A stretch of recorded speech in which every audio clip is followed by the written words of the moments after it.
Hey, newsflash.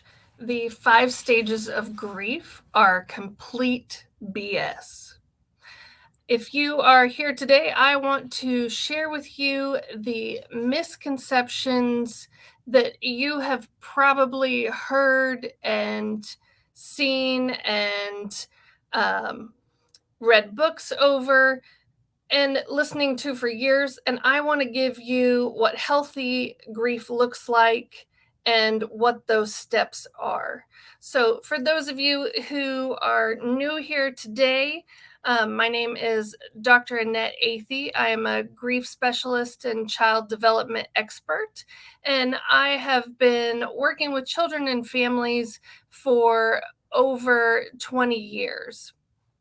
I am glad you're here. I am trying a couple new things today with my news feed, and so I am hoping that you are all able to follow along on the Facebook page. Let me just make sure that you guys are on there because I can't see you.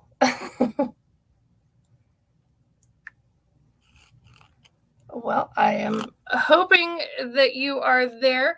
If you are there, if those of you who are new to the group, I would love for you to comment #live when you are watching a recording live, and when you're watching it replay, if you would respond with #replay, that helps the video stay in our news feed on our Facebook page, and that way those who might have missed it can catch it later. So I appreciate you doing that.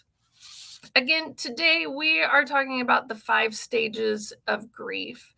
And a lot of people talk about the 5 stages. They talk about this is the way that we move through grief. And those 5 stages were developed by Elizabeth Kubler-Ross, and what she created was 5 stages. So the familiar ones: denial, anger, bargaining, depression, and acceptance. And initially, when she created those back in 1969, when she wrote a book on death and dying, she created that for her hospice patients to share the end of life stages when somebody knows that they are going to die. Again, that's where the 5 stages come from. They were never intended to be written as a way that we should move through grief after we lose someone. And before she passed away, she worked very hard trying to get that point across. And David Kessler, who is also a grief expert, he did a lot of work with her, and they wrote a couple books. And he even added one more stage, saying there was a 6th stage calling finding meaning.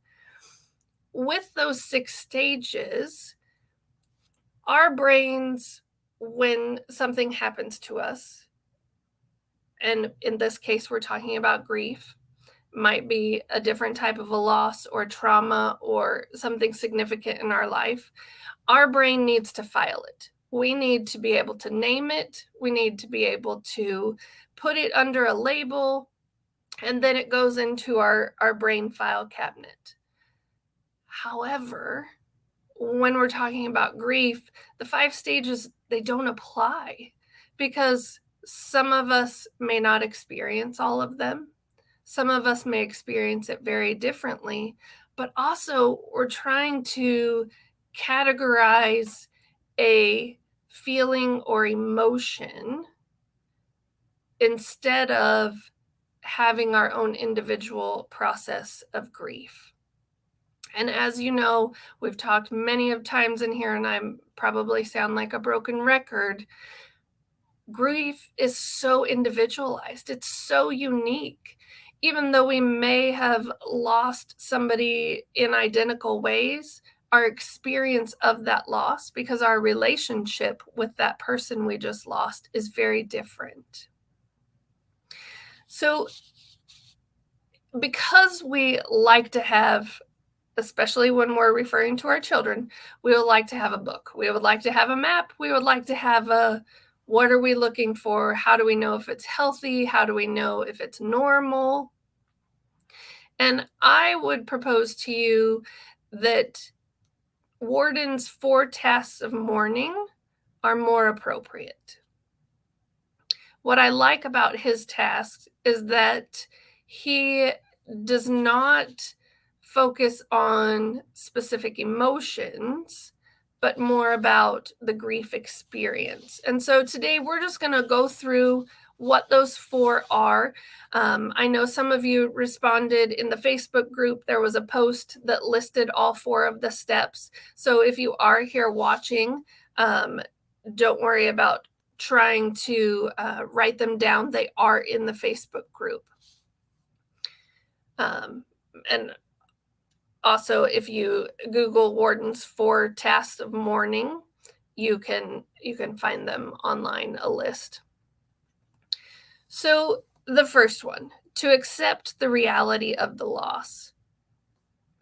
It just means accepting that this person has died, that they are permanently gone from the living world. For our little ones, who are usually our 5-year-old and under, that means you get the daunting task of every day when they wake up asking for mom or asking for dad or can we go see grandma? You get to re-explain that they died.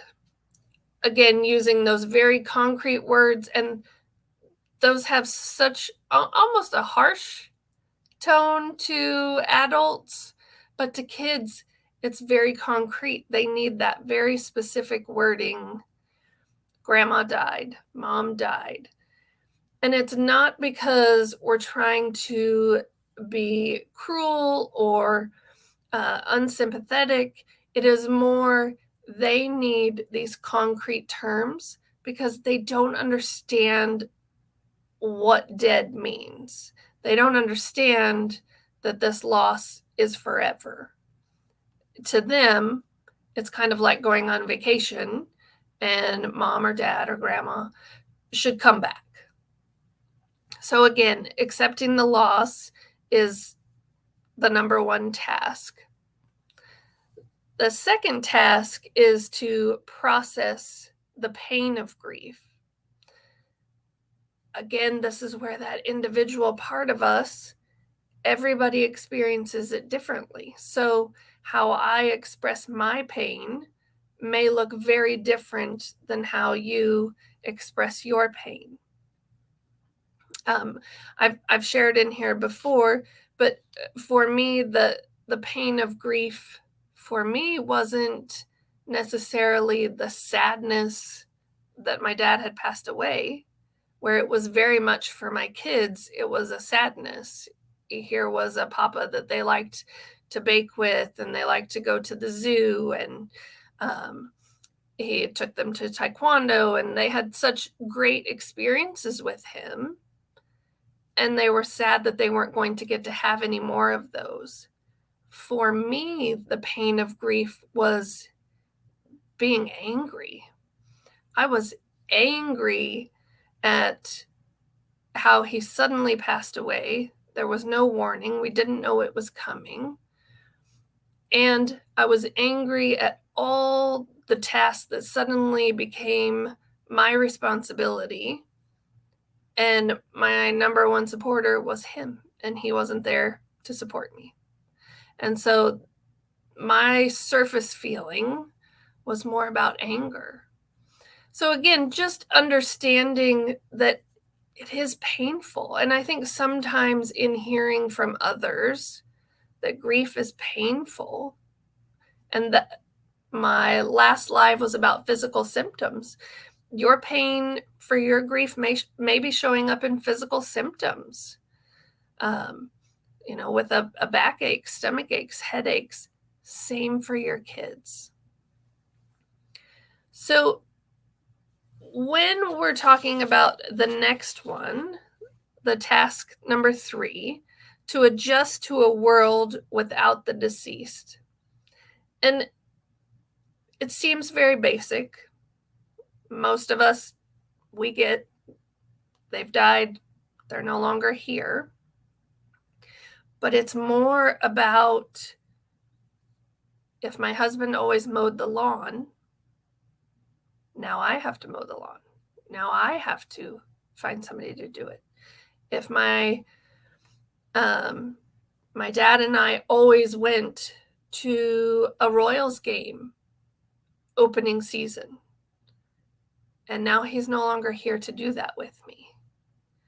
So it's almost that navigating that new, unfamiliar world because we'd gotten comfortable. We had expectations, we had ways of life that included our loved one.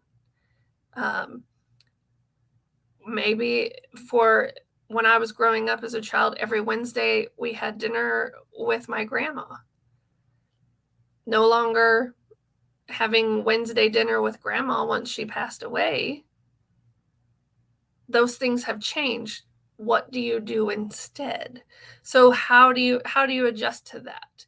Do you find a different way to incorporate that same supper routine, or do you do something entirely different? Again, it's talking and brainstorming. And I think a lot of times we think as adults that we need to make these decisions ourselves. And I think we underestimate our kids' awareness of what's happening, but also their desire to contribute. They want to be a part of it. So if Wednesday supper with grandma was a tradition at your house, talking to them about what do you want to do instead? Do you want to adopt a grandma? Do you want to have a new Wednesday meal routine at home? Is that a time when you just sit and tell stories about grandma? It can be any way that you like it, but I think it's important to talk to our kids about what they would like. The other part is, for a lot of people in that adjustment, we often have some thoughts about the religious part of it, the spirituality, the afterlife, and this has a part in that as well. On task number 4, we are trying to find a way to remain connected with the person who has died in the midst of this brand new uncharted life. And so what does that look like? How do we still connect with the past and still move forward? So like I was mentioning during task 3, if there's something you always did, maybe it was Saturday morning donuts, or always went to a ball game, or different baking or crafts, whatever it might be, how do you still do that and have this meaningful connection with the person who has died when they're not physically there? And I think these are important things to think about. There's certainly not things that are supposed to be checked and solved in a matter of a week. These things take time. Sometimes we're not ready to move on to the next task until we've had a chance to go through, and whether that's a time, a month, 2 months, 6 months, a year, 5 years. And sometimes it's based on, are you moving to a different phase in your life where you are processing things differently, looking at things differently? So again, I encourage you to take a look at Warden's 4 tasks and see how they apply to you. See if you, now knowing a little bit more about it, know where you would stand. And for those of you who are here with me, I would love to hear, just in this quick overview, what task do you think you're at? 1, 2, 3, or 4? And if you want to comment that.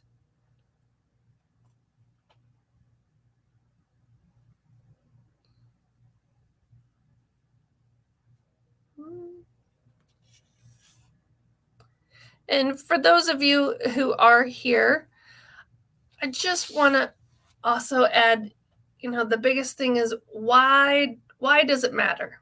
Why does it matter whether we call it stages, whether we call it tasks of mourning? And again, I would like to go back to what I said in the beginning. When we believe there's stages, we believe there's a way to check mark, I've been through this, I felt this, okay, I'm good. Now I should be past this. And the truth is that grief is not linear. It's not point A to point B. It is a lot of up and down, and then back again, which it's hard for us to wrap our head around, the idea that I can't just check the boxes and be done with grief. But I think that also shows how much we have emotions tied into our relationships and the importance of those relationships. I think too, also tasks, they don't assume that we're on an emotional journey, that it all has to look the same. Where if we refer back to those stages of grief, it's almost as if we all have to experience grief and check the same boxes in order to get to healing, which is not true. So I would like to just close with just making this statement of the freedom from feeling pressured to feel or follow a certain script of grief. I want you to feel some freedom there, to experience grief how you're experiencing it, that it doesn't have to look just like the person next to you, that it's going to look different than your kids. It's going to look different when you're talking about experiencing the loss of a grandpa versus a mother. Those relationships are different. And so if you have questions, please feel free to pop them in the chat and I will answer those later on this evening. And for those of you who are here, if you want to comment #NotLinear, so not in a line, we don't grieve in a line. And if you comment that and are ready to take the next step in your child's grief journey, I would love for you to join me in a grief to healing clarification call. It's a free 15-minute call where I go through what is the next step in your healing journey. And we can talk about the tasks of mourning like we did today, if that seems helpful and fits for you. If that helps to kind of understand where you're at and where you're headed. But I would definitely like to help you with an individualized strategy that's going to help your kids from grief to healing in your household this week. So I hope all of you have a wonderful week, and I will see you again soon.